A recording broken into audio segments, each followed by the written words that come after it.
And so he said, well, back in 1951, there was a little boy that disappeared, and I found his body.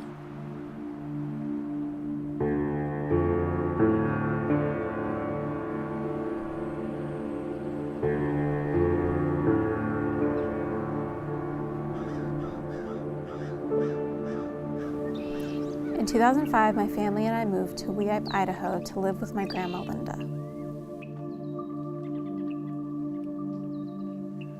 How do you pronounce Weippe, Idaho? Weippe, W-E-I-P-P. And where the heck is it? The sign on the side of the thing said, "Welcome to Weippe, the edge of the wilderness." And indeed, that's what it was. Everyone was safe. Kids were safe. Yeah, it was just a small town. And I remember on that corner where the store was, that's where if somebody got hurt in the woods, they'd bring them there, and then an ambulance or something would meet them there. And I've seen several bad accidents, like they'd bring a guy in from the woods and he'd have cut himself with a chainsaw. Or I remember that one guy got sliced in the face. It's just a small county fair, and if you go today, it's not that much difference than it was then.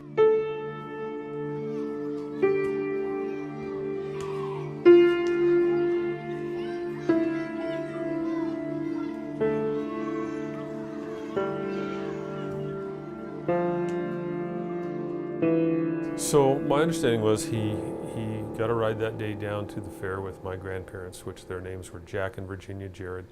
My dad at the time was 11 years old. He was a classmate of Lonnie's.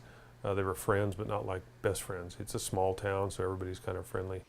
Well, Lonnie was a kid that, there were certain kids around town. There was him, and he was one of the kids that he didn't have to be home at dark.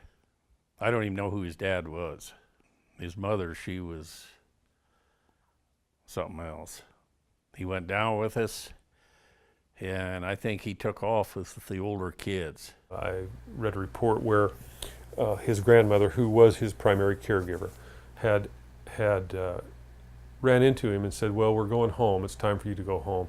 And he threw a fit, or he really resisted that and begged her not to make him. He wanted to stay. And she told him, the last thing she told him was, "All right, but you're responsible to find your own way home." Well, she stuffed $5 in his pocket and said, "Be sure you get something to eat." And that's probably the last words she ever said to him, Through the evening, there's different places he's seen and different people he's talked to. At one point, it talks about him and I think 3 or 4 or 5 other people, other kids, and they went to the movie. They left the fair, went, I assume it's to the Rex movie theater that's still there, watched a movie, and at some point during that movie he left and come back in. After he came out, the sister of his friend Dwayne Wilfong said, "Lonnie, why don't you come home with us and you can stay overnight and we'll take you home in the morning." And he said, "Nah, I'll get a ride. I'm going to go home with Tommy." That was a bald-faced lie, because he knew that Tommy already gone home with his grandma.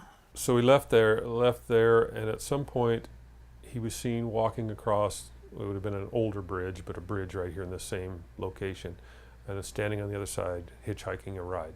I guess it was just after midnight. He was standing at the end of the Orofino Bridge over by the highway and had his little arm out and his thumb up trying to hitch a ride, and the boys from Kamei picked him up.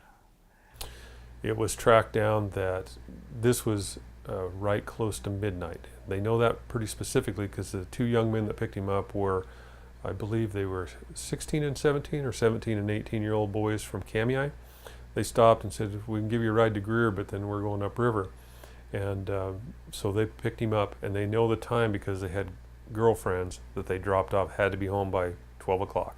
They said, "We dropped him off at 5 to 12, picked him up shortly thereafter." One of the boys said that they saw him walk, they said just casual kid conversation, and they saw him get out of the vehicle. He was sitting on the outside.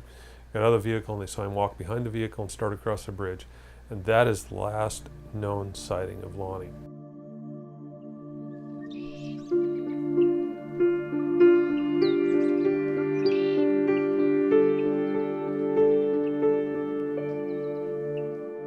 That was September 22nd that they were at the fair, but because it was midnight, it turned into September 23rd.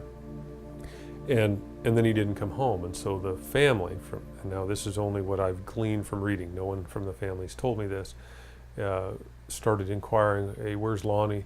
They thought at first, Grandma thought maybe got laid and he stayed with Farmer Bob or stayed with some different names of people that I don't know. But and once they verified he wasn't there, then they started getting more concerned. And at some point they made a report that, our grandson is missing. Well, of course, by the next day, everybody knew that he was missing. And I remembered it as a very scary time to think that something like that would actually happen, because nothing like that ever happened here. They let the kids out of school and everybody was searching, the area around Weippe, because there are a lot more trees than there are now, because they really logged up there. But the forest came in really close to Weippe. He come up missing. I don't know. I suppose the grandmother probably come over to the house looking for him. One early September morning, my grandpa, Orrin Wood, was driving to Orofino to drop off a load of logs at the lumber mill. He got cramps and pulled over to go to the bathroom. That was a common place for people to stop. If they need to go to the bathroom, they stopped alongside the highway on top of the hill. He got out and he started walking so he wouldn't be seen, but there wasn't very much traffic on the road then. But he still was, trying to be private about it, and he saw feet. And he said, I saw those feet and I knew what I'd found.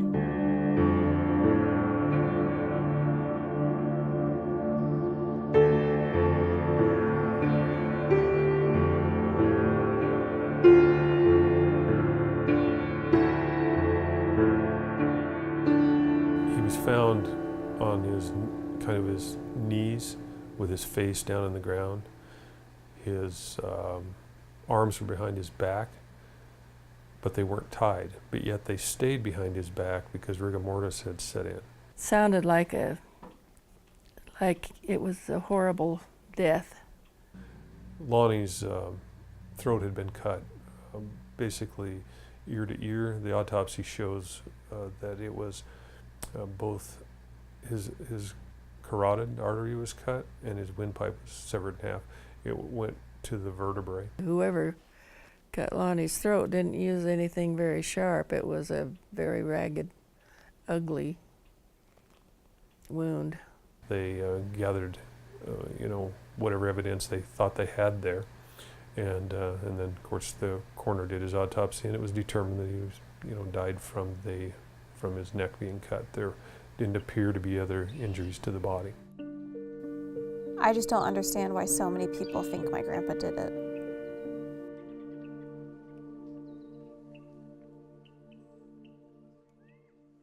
Orrin got looked at more seriously. One, he found the body, and two, for whatever reason, whether it was community gossip, whether it was accurate, they viewed him as odd or weird or whatever. I don't have any bearing on that. I don't, whether that was accurate or not accurate, but that's what happened, and so they started looking at him that way. Well, I think, probably number one, because he found him. And then I think a lot of people didn't really know Orrin. He was kind of quiet and kind of kept to himself, but he was a very nice person, a very caring and gentle person. And I think people just didn't know him, and they didn't go to the trouble of finding out. It was just an easy answer. I will tell you this, that he was interviewed a couple times, and it was a different time. And I don't know how they set this up or how they arranged it, but he actually was interviewed under the effects of sodium pentothal, which is a truth serum. And in that interview, nothing conclusive came out of it that I've been able to read. Well, one of the Chapman men that worked for him said that they kept him so long in custody that they were afraid it was going to ruin his business. So he was definitely a suspect, and they did give him sodium pentothal, truth serum, and I have the transcript from it, and there's no way you can say that he did it, you know. You know, they grilled him. There was no Miranda rights at that time, and he didn't sleep. They kept him up. We saw a movie once about this young boy who they said killed his mother back in Philadelphia. And it showed how they grilled this young boy and tried to make him confess to killing his mother. And Orrin was just sitting there with his, he was in his recliner, and his hands were just like this on the arms of the chair. And he said, and that's what they did to me.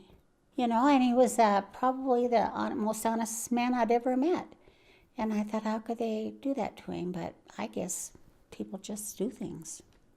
She said, well, why didn't you just leave, when people were talking about you and accusing you of having murdered a little 12-year-old boy? And he said, because I didn't do it. Well, I can remember one time, and this was quite a few years after that, and I didn't see him often. He didn't visit around a lot, but he was always there, and I went out to his place to get something for Grant. And when I drove up there and got out, he said, aren't you afraid to be here?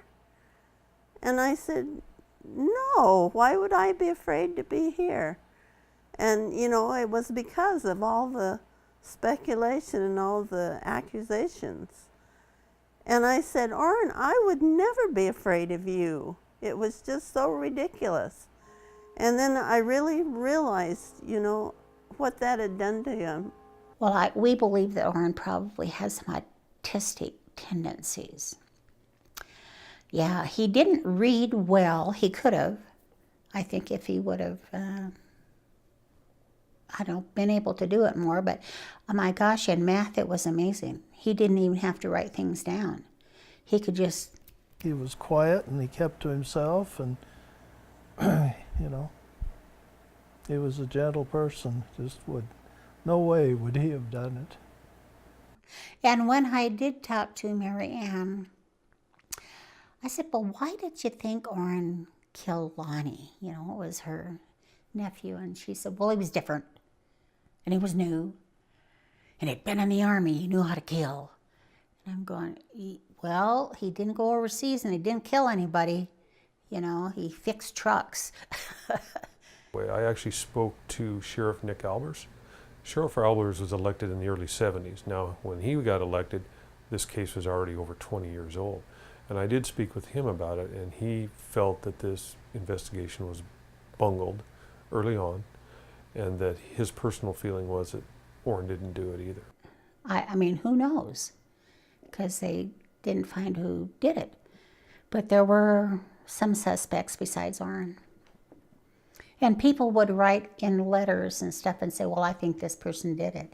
Well, I'm pretty sure my neighbor did.